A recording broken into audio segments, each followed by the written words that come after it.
2023-24 के छात्रों के साथ हो रहे खुले अन्याय के विरोध में आपका ध्यान दिलाना चाहूँगा। महोदय, विश्वविद्यालय आज तक ये कह रहा है कि कॉलेजों में जो 2 साल हुए बच्चे पढ़े हैं, उन कॉलेजों की एनओसी नहीं होने के कारण उनको परीक्षाओं से वंचित किया जाएगा। महोदय, कॉलेज में बच्चों ने खुद नहीं चुने थे, ये कॉलेज सरकारी प्रक्रिया के तहत उन्हें अलॉट हुए थे। बीकानेर विश्वविद्यालय द्वारा उनके अधीन 14 कॉलेजों में लगभग 2700 बच्चे थे जिनको ये कॉलेज अलॉट हुए। प्रत्येक वर्ष की उनको 85,000 फीस भरनी पड़ी थी और इन कॉलेजों के प्रत्येक वर्ष के अनुसार 2 वर्ष के अंदर 1,70,000 रुपये उनके फीस थी। उसके बाद में इनके 2 साल पूरे होने के बाद में इन्हें कॉलेज की मान्यता रद्द बताई गई, इनको बाहर कर दिया गया। अब सवाल ये पूछा जाना चाहिए कि क्या ये सिस्टम की गलती थी या क्या यह बीकानेर यूनिवर्सिटी की गलती थी, और यह गलती प्रशासनिक तौर पर थी तो इन बच्चों के भविष्य के साथ में क्यों खेला जाए। सवाल यह है कि आज 14 ऐसे बच्चे हैं जो पशु परिसर भर्ती के अंदर सेलेक्ट हुए और आज वो हाईकोर्ट के चक्कर काट रहे हैं। मैं मंत्री महोदय से भी स्पष्ट करना चाहूंगा कि ऐसी व्यवस्था बनाए कि सभी जो वंचित बच्चे हैं तुरंत विशेष अनुमति के माध्यम से उनको आगामी समय में परीक्षाओं में बैठने दिया जाए। साथ साथ में यूनिवर्सिटी के अंदर जो अधीन यूनिवर्सिटी उन कॉलेज के अधीन इन बच्चों को ले और इनके साथ में उनको परीक्षाओं में तुरंत दे। बच्चों का डिप्लोमा बिना साल खराब किए होना चाहिए। आप और हम सब जानते हैं वो बच्चे गरीब परिवार और गरीब परिवेश से आते हैं, किस प्रकार की मजबूरियां देखते हैं, उनका सपना, उनका परिवार सब कुछ टूट जाता है। मैं तो कहना चाहूंगा इस गंभीर विषय पर आज ही आप मंत्री महोदय बोले कि इन बच्चों का भविष्य किसी भी हालत में खराब नहीं होगा। सरकार की सोच से ऊपर उठकर एक ग्रामीण अंचल से, आदिवासी अंचल से या प्रदेश के जितने भी तमाम बच्चे हैं उनके भविष्य की चिंता करते हुए आज ही तय करें कि उन्हें भविष्य में परीक्षा से बिल्कुल भी वंचित नहीं किया जाएगा।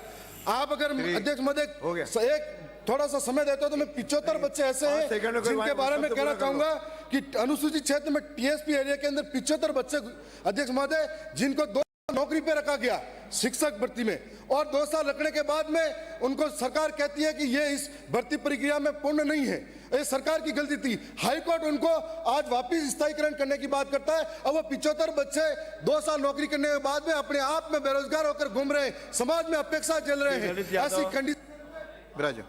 धन्यवाद। राजस्थान के आदिवासी अंचलों की पीड़ा की आवाज बनकर खड़ा हूं। यह पीड़ा सिर्फ आंकड़ों की नहीं है, यह उन आंखों की नमी है जो हर बजट के बाद उम्मीद लेकर सूख जाती है।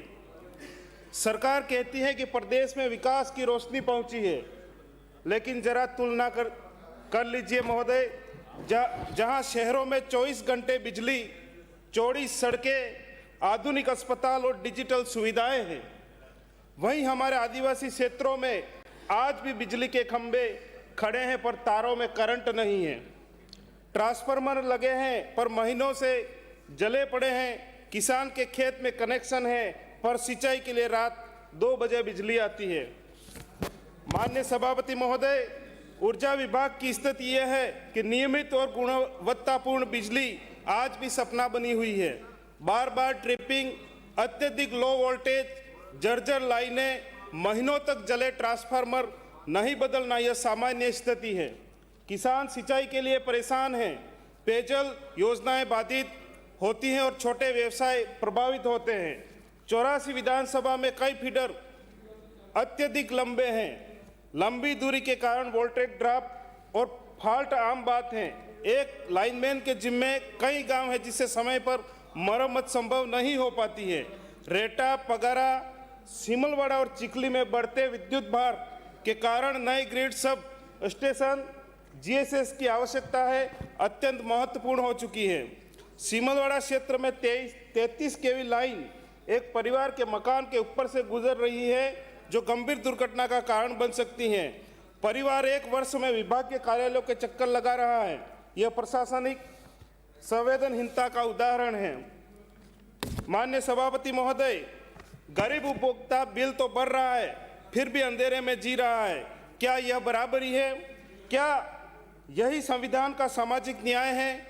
शहर का बच्चा इन्वर्टर और एसी में पढ़ रहा है और आदिवासी क्षेत्र का बच्चा आज भी डिबरी की रोशनी में किताब खोज रहा है। शहर का उद्योग 24 घंटे चलता है, पर किसान को बिजली रात को 2 बजे मिलती है। यह सिर्फ सुविधा का अंतर नहीं है, यह अवसर का अंतर है, यह भविष्य का अंतर है। माननीय सभापति महोदय, जब बिजली नहीं आती तो सिर्फ बल्ब नहीं बुझता, एक किसान की फसल बुझ जाती है, एक छात्र का सपना बुझ जाता है, एक माँ की उम्मीद बुझ जाती है। आदिवासी किसान कर्ज में डूब रहा है, बिजली की अनियमितता से फसल सूख जाती है, फिर बैंक का नोटिस आता है, उपभोक्ता का बिल भी समय पर आता है, लेकिन सेवा समय पर क्यों नहीं आती। मैं सदन से सवाल पूछता हूं, क्या आदिवासी क्षेत्र सिर्फ वोटों के समय याद आते हैं? क्या विकास की गंगा शहरों तक सीमित है? माननीय अध्यक्ष महोदय, मैं सरकार से मांग करता हूं कि आदिवासी क्षेत्रों में 24 घंटे घरेलू बिजली की गारंटी दी जाए, कृषि कनेक्शन के लिए तय समय सारणी सार्वजनिक की जाए, जले हुए ट्रांसफार्मर 72 घंटे में बदलने का नियम लागू हो, बार बार कटौती वाले क्षेत्रों में विशेष विद्युत निगरानी दल बनाया जाए, आदिवासी किसानों के बकाया बिलों पर चार्ज माफ किया जाए, अनुसूचित क्षेत्रों के लिए अलग से विद्युत सुधार पैकेज घोषित किया जाए। आज इस सदन में मैं सिर्फ एक सवाल छोड़ना चाहता हूं, जब शहर जगमगा रहा है तो आदिवासी अंचल क्यों जल रहा है? जब तक सूरज चांद रहेगा, भील का हक आबाद रहेगा, जल जमीन जंगल के खातिर संघर्ष हमारा याद रहेगा। माननीय सभापति महोदय, मैं मान संख्या 55 पर बोलना चाहूंगा कि सरकार खाद्य सुरक्षा की बात करती है, लेकिन आदिवासी अंचलों में पात्र परिवार आज भी मूल अधिकार से वंचित हो रहे हैं। राशन वितरण व्यवस्था, तकनीकी खामियां, नेटवर्क विफलता और प्रशासनिक उदासीनता के कारण प्रभावित हैं। नेशनल फूड सिक्योरिटी एक्ट 2013 के तहत प्रत्येक पात्र परिवार को खाद्यान्न उपलब्ध कराना सरकार की जिम्मेदारी है, लेकिन ई पोश मशीनों में नेटवर्क नहीं होने के कारण कई बार ग्रामीणों को बिना राशन लौटना पड़ता है। क्या यह उचित है कि तकनीकी खराबी का खामियाजा गरीब परिवार भुगते? क्या बुक का भी बायोमेट्रिक होगा? क्या गरीबी की अंगुली की लकीरें भी पेट का फैसला करेगी? माननीय अध्यक्ष सभापति महोदय, एक सदस्य की आधार लिंकिंग में त्रुटि होने पर पूरे परिवार का राशन रोक दिया जाता है। यह व्यवस्था मानवीय दृष्टिकोण से भी अनुचित है और सामाजिक न्याय के सिद्धांत के विपरीत है। नेटवर्क विफलता की स्थिति में ऑफलाइन राशन वितरण अनिवार्य किया जाए। एक सदस्य की तकनीकी त्रुटि के कारण पूरे परिवार को वंचित नहीं किया जाए। आधार सीडिंग की त्रुटियों के निवारण हेतु ब्लॉक स्तर पर विशेष शिविर आयोजित किया जाए।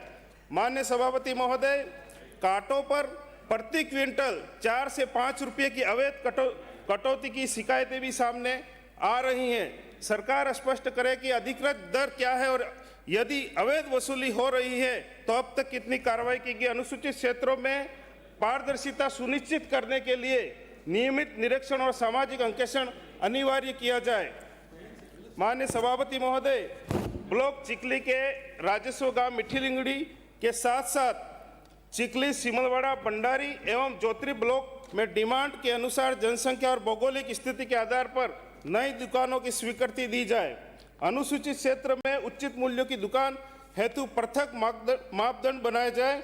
माननीय सभापति महोदय, गिव अप जैसी अवधारणा अनुसूचित क्षेत्रों की वास्तविकता से मेल नहीं खाती है। यह अधिकांश परिवार आर्थिक रूप से कमजोर हैं। ऐसी योजनाओं का प्रचार करने से पहले जमीनी हकीकत समझना आवश्यक है। अनुसूचित क्षेत्र का विकास कोई दया या उपकार नहीं है, यह संवैधानिक दायित्व है। यह सरकार वास्तव में खाद्य सुरक्षा के प्रति गंभीर है तो उसे वितरण प्रणाली को सुदृढ़ करना होगा, दुकानों की संख्या बढ़ानी होगी और तकनीकी बाधाओं को दूर करना होगा। मैं सरकार से आग्रह करता हूं कि 84 विधानसभा सहित समस्त अनुसूचित क्षेत्र में खाद्य वितरण व्यवस्था को मजबूत करने की काम करे। माननीय अध्यक्ष महोदय, यहाँ पर तुलनात्मक सच्चाई की बात करें तो शहरों की जो रसोई है वहाँ पर गैस सब्सिडी समय पर डिलीवरी हो रही है और आदिवासियों की जो रसोई है वहाँ राशन का इंतजार, कटे हुए नाम और खाली बर्तन है। क्या यही सामाजिक न्याय है? क्या यही संविधान की भावना है? मैं अंत में कहना चाहूँगा माननीय सभापति महोदय कि बल प्रदेश कोई ख्वाब नहीं, यह जन जन की आवाज़ है। हर आदिवासी के दिल में सदियों से जलती आग है। धन्यवाद। जोहार।